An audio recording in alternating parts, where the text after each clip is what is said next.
Hi everyone, my name is Leanne and today I'm going to be doing the mid-year book freakout tag, pretty much a staple tag on BookTube around this time of the year, and it's a great way to look back on your reading so far and think about things that aren't necessarily like your top 10 books. While a lot of the books I'm going to be talking about in this video are books that made it into my top 10 reads of the year so far video, there are also books in these answers that are books that didn't make my top 10 but definitely had some really great aspects to them. And it's also a great way of looking forward to the rest of your reading in the year. I will leave the original creators' links down below in the description so you can check out their videos, but without further ado, let's get into the questions, starting with my favourite book of the year so far. Now, if you haven't watched my previous video, this is going to be a spoiler, but my favourite book of 2021 so far is easily All Our Hidden Gifts by Caroline O'Donoghue. This is a young adult novel that follows Maeve's experiences with reading tarot cards and what happens when her former best friend disappears and she feels responsible for that disappearance.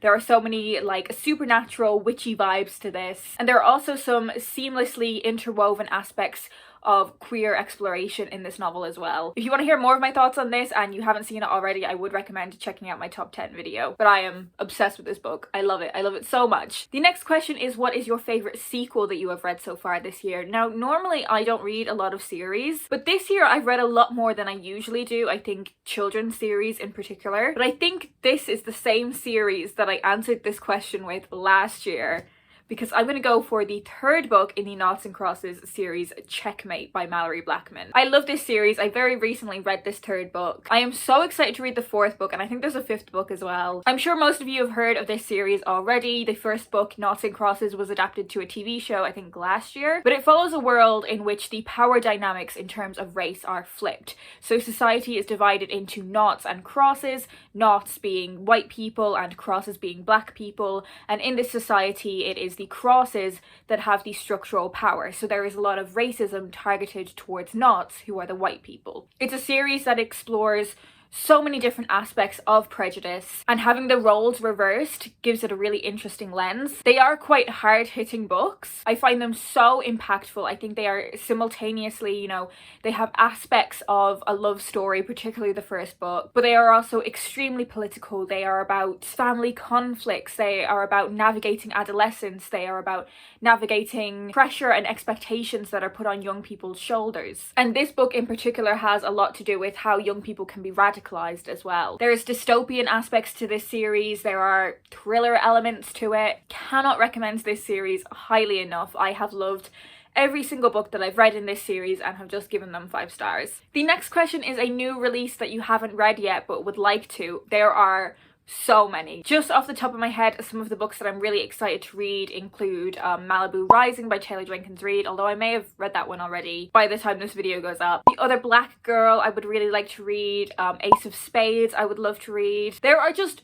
so many. I feel like I'm more excited about books in 2021 than I have been in any other year. And on that note, the next question is, what is your most anticipated release for the second half of the year? I do have a proof of this one, but I have actually just packed it in my suitcase. As of you watching this, I will have moved to London, but I'm filming this just before I move. So this book has gone in my suitcase. I don't know whether I will have read it yet. And that is the new Sarah Moss book that is coming out in November. I am a huge Sarah Moss fan. The Tidal Zone is one of my favourite books of all time. I love Ghost Wall, I loved Summer Water, so I was so excited to see that she had a new book coming out, and it is one of those books that does feel very current. It is set in November 2020, so it is a COVID novel, and it is about a woman who is doing like her 2 weeks quarantine, but then decides to go on, I think, like a big walk or a hike, thinking that no one's gonna find out, it's not gonna do any harm, and then it ends up turning into a rescue mission. There's an incredible subtlety and nuance to Sarah Moss's writing that I absolutely adore, so very, very excited to read this. The next question is, what is your biggest disappointment of the year? And quite sadly, actually, there have been a few novels this year that just didn't really live up to my expectations. There have been a lot of books this year that I have felt kind of just quite underwhelmed by, and I don't know if the issue is me, but I have come away from a lot of books this year kind of feeling like, oh, it was fine. But I suppose my biggest disappointment of the year really has to go to The Damned United by David Peace, but I feel like that's because I put unfair expectations on this book. I expected it to be kind of more of a social commentary or criticism. I expected it to be more about wider footballing culture rather than just being about one individual in Brian Clough. but I don't know why I put that expectation on it. It's not something that the book, like the book is about Brian Clough, like that is exactly what it's about. So I feel like I put pressure on it that it didn't need to have. This was one of my 5-star predictions though, and I only ended up giving it 2 stars. So I think it has to be my most disappointing read of the year so far. The next question is your biggest surprise of the year. And again, there were actually a few books that I could pick from for this question. While I have read a lot of books this year that have left me feeling quite underwhelmed, there have also been a few books that I went into with really moderate expectations and ended up really enjoying them.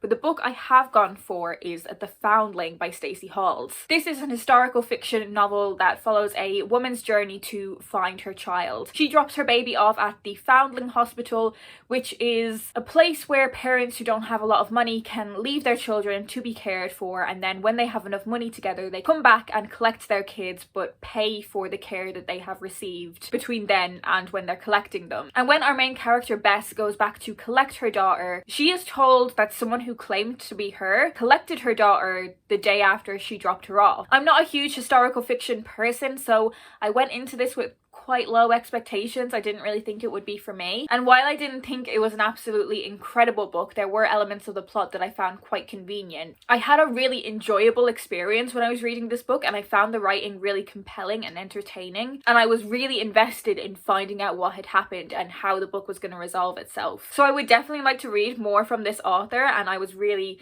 pleasantly surprised by how much I enjoyed it. The next question is your favorite new author, so whether that is a debut or an author that is new to you. Normally when I answer this question, I try and think of an author that I've read a few books from in the year, but most of the authors I've read multiple books from this year were authors that I had read previously. So I am going to go for Adiba Jagadar, who is the author of The Henna Wars. I absolutely loved this book. This was another book that featured in my top 10 reads of the year so far. It is a book that is about issues surrounding cultural appropriation versus appreciation, but it's also an incredible queer love story as well. I'm really excited to read Adiba's second book, Honey and Issues Guide to Fake Dating. I love a fake dating trope, and looking towards the books that she has upcoming in the next couple of years, I am so excited to read all of them. I think one of them is like a romance set on the Titanic, and I think there's like a Bake Off inspired one as well. So I feel so confident that I'm gonna love all of her books. I think she's also just an incredible person on book Twitter and in the book community. She was really supportive of the Irish Readathon in March. This was our group read for the Irish Readathon, and she was just so supportive of that, and I love her. I think she's so great. And I really appreciate that she is a person that holds people accountable on their bullshit and is simultaneously one of the kindest people I've ever interacted with. I think I will just read anything that she ever writes, and as I said, so excited to read Honey and Issues Guide to Fake Dating. The next question is your newest fictional crush, and I don't think I've really had one this year. Maybe I've not read enough romance this year to have had one. I think I'm gonna go for Josh from The Roommate, just because like he is really hot and the steamy scenes in that book, wow. But I don't really feel like he's my type, honestly, but that's who I'm gonna go for. I'm gonna go for Josh from The Roommate. The next question is your newest favorite character, and this is 100% Archie from Me, My Dad, and the End of the Rainbow by Benjamin Dean. This is a joyful, wholesome middle grade book that celebrates all things pride and LGBTQ+. It follows a young boy named Archie who knows that something isn't quite right with his family. His parents are arguing all the time. There is some sort of secret that they are keeping from him, and the secret turns out to be that his father has just come out as gay. And the way Archie responds to this is so free from judgment and prejudice. He is so accepting of his father. The only thing that is causing him anxiety is that he doesn't really understand what it means for his family unit. He is so supportive of his father as an individual, and there is no prejudice around his father's sexuality whatsoever. Archie has a real sense of adventure as well, which is something that I really appreciated in this book, and his voice is just, he is a character that is so much fun to spend time with. Archie is a character that I think you just really take to heart as a reader. I feel like Ben Dean is another author that I probably could have said was my favourite new author of the year, because I know no matter what he ever writes, I'm gonna love it. The next question is a book that made you cry, and I'm gonna go for Tiger Eyes by Judy Blume. I'm not gonna dwell on this one too much, but a lot of this book has to do with our main character grappling with grief in the aftermath of her father being killed.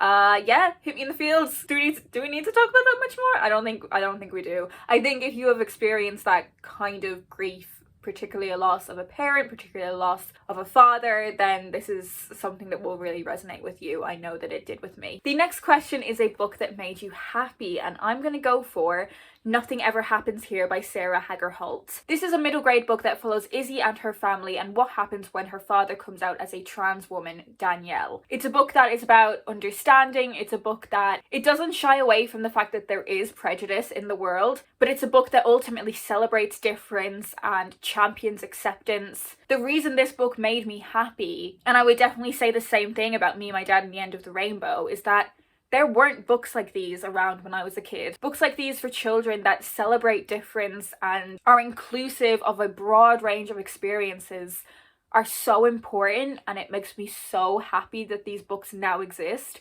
Like, if these kinds of books were around when I was a kid, it would have been a complete game changer for my life.